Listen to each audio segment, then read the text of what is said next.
What's up guys, Mike here, and today we are dealing with a very sensitive topic. So before we get started, I want to talk about what this video is and what it isn't. So what this video is a look at one of the biggest sports conspiracies of all time. The death of James Jordan and Michael Jordan's gambling have been linked in sports conspiracies for the last 20 or so years. And so while this topic is, like I said, sensitive, I thought as a basketball channel that makes conspiracy videos that it was important to look at this conspiracy and to tell you guys what happened. Now, what this video is not is me saying that this conspiracy is true. I'll actually save my judgment for the conspiracy until the end of the video, but please wait until the end of the video to actually hear my judgment. Because during the video, it might seem like I think the conspiracy is true, but I'm really just looking at the case. I'm really just looking at why people think it might be true. Which brings us to the topic of today's video. Did the Mafia or some member of a drug organization kill Michael Jordan's father? Now, we have already done a conspiracy video on Michael Jordan and whether his first retirement was actually a secret suspension by David Stern due to his gambling. But in that video, I did not touch upon the death of James Jordan, which I have since regretted because I see this topic everywhere. I see it on Twitter, I see it on Reddit, I see it on basketball message boards. This is a real conspiracy. People think that this actually happened. So today, we're going to look into this conspiracy and see if it's possible or if it's just some made up nonsense created by people that are looking for something to tie Michael Jordan to this death. I hope you guys enjoy. We are going to start this video with two facts because it's these facts that will lead us down the path to this horrible conspiracy and perhaps to the truth. Fact number one, Michael Jordan was a huge gambler. This was known in NBA circles for a long time throughout Jordan's career. The man would gamble on everything: ping pong games, pool games, golf, whatever Jordan could bet on, he would bet on. And he wasn't always honest with these bets. Take the time in a Portland airport where Jordan pulled a $100 bill out and bet his teammates that his luggage would come out first because he was the team's star. Since this was a public airport and they thought he was just being cocky, 9 of Jordan's teammates took this bet and were in shock when MJ's bag was the first off the plane and they had to pay up. The catch here was that Michael had bribed the bag boys ahead of time to put his bag on first, a fact that was only revealed after he had taken his teammates' money. Moving on, fact number 2. Michael Jordan racked up huge gambling debts and did not always pay right away. Friendly wagers over ping pong games, golf games, and whatever else are fine. People do them every day. Jordan's problem though was that these friendly wagers did not satisfy him. Soon he was gambling with higher and higher stakes, and this caught up to him. Perhaps the best initial demonstration of this was during the 1993 Eastern Conference Finals when the Bulls were playing the New York Knicks. Incredibly, the night before a game, Jordan was spotted in Atlantic City as late as 2:30 in the morning. Keep in mind that Atlantic City is 2 hours away from MSG at the very least. He reportedly lost $5,000 that night, and most importantly, his Bulls would go on to lose the following night. This put a lot of heat on MJ, heat that would become a full-blown fire during the summer of '93. Because during this summer, the NBA announced a full-force investigation into Jordan's gambling problems. This investigation centered around 3 main incidents. The first and possibly most telling was the curious case of a $57,000 check written by Michael Jordan. The check was seized by authorities when they raided the house of Slim Buller, a man who was both a golf shop owner and a drug mule for a local drug and gambling kingpin. Originally, Jordan stated that this money was just a loan, but when this $57,000 check was used as evidence in a criminal case against Slim Buller for money laundering, Jordan was forced under oath to admit that this check was indeed to settle gambling losses. To sum this all up, because it might be a lot to take in, under oath, Michael Jordan was forced to admit to have a gambling relationship with a man, Slim Buller, who pushed cocaine for a drug kingpin. The second incident came with the murder of Eddie Dow, another shady character who was known for putting up cash to free accused criminals. After his murder, 3 checks were found in Dow's briefcase totaling $108,000. These checks were written by Michael Jordan, again covering more of his gambling losses. Again, another instance that proves that Michael Jordan had gambling relationships with men who were pretty shady. And finally, the third incident was introduced with a book written by Richard Aquinas. In this book, Aquinas details the many times he gambled with Jordan and reveals that Jordan would often rack up huge debts. At one one point, Jordan owed Aquinas $902,000, and he did not pay, at least right away. According to Richard, Jordan evaded several phone calls and letters requesting him to pay, and finally agreed to pay a sum of only $300,000 on top of having a payment plan. Aquinas states that he took $300,000 because he was tired of chasing Jordan around, and he was scared that Jordan was going to ultimately never pay. And as for the payment plan, that was necessary because Jordan's wife looked at his finances and would notice a huge loss in money. And so you can sense an eerie pattern here, right? It's been proven that leading up to James Jordan's death, Michael Jordan was racking up gambling losses to shady characters. I mean, he wrote a $57,000 check to a drug mule, and also $108,000 worth of checks was found in a briefcase of a man who was murdered. That is all definitely strange, and things do get a little stranger when we actually look at James Jordan's death. According to authorities, on July 23rd, 1993, James Jordan pulled over on a highway in North Carolina to take a nap. Seeing the car, Daniel Green and Larry Demery spotted an opportunity to make an easy robbery. They shot James, dumped his body in a swamp in South Carolina, and were eventually caught after making several calls on James Jordan's cell phone. Fast forward to 1996, and both Green and Demery are given life sentences in what appears to be an open and shut case. But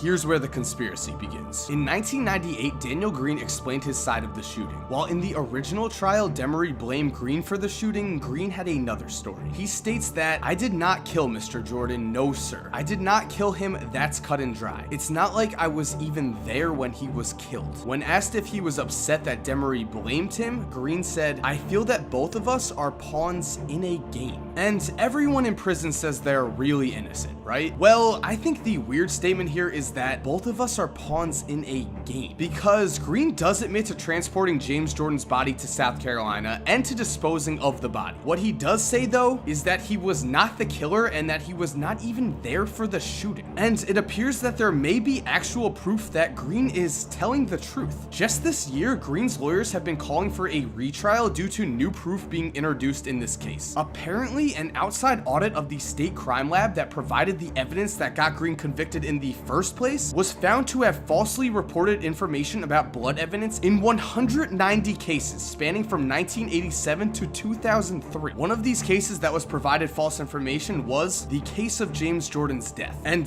that's not all. Green's lawyers have also stated that on James Jordan's cell phone, Demery placed a call to the sheriff's son, a man who is now a convicted drug trafficker. This call, for some reason, was never looked into by anyone, which again is suspicious. And it seems very possible that the case of James Jordan's death was mishandled. For what reason, I'm not sure, but let's tie the pieces of this conspiracy together. And so, in the years leading up to his father's death, Michael Jordan was gambling heavily and had both a history of taking a long time to make gambling payments and a history of gambling with men who were associated with drugs and criminals. On top of this, James Jordan was killed in a case that was both mishandled and has been challenged for years due to the mishandling of this evidence. At the very least, we know that Daniel Green referred to himself and Larry Demery as pawns in a game. And we know that Larry Demery placed a call to a known drug mule that was never looked into. So what does this all mean? Was Michael Jordan's father really killed by the Mafia or some other drug figure? And was Michael Jordan suspended by David Stern due to his gambling? Well, for every conspiracy theorist that wants this to be true, I'm going to need to burst your bubble here. Because after looking at both of these cases more, I don't think either of these conspiracies are true. Especially after reading the words of Ron Shelton, the man who created Jordan Rides the Bus, the 30 for 30 on Jordan that had to do with him playing baseball. Since he made that documentary, Shelton has stated that time and time again, local and national reporters have told him that at the time of James Jordan's death and Michael Jordan's first retirement, they all went down and investigated this whole conspiracy because it would have been one of the biggest stories of all time. And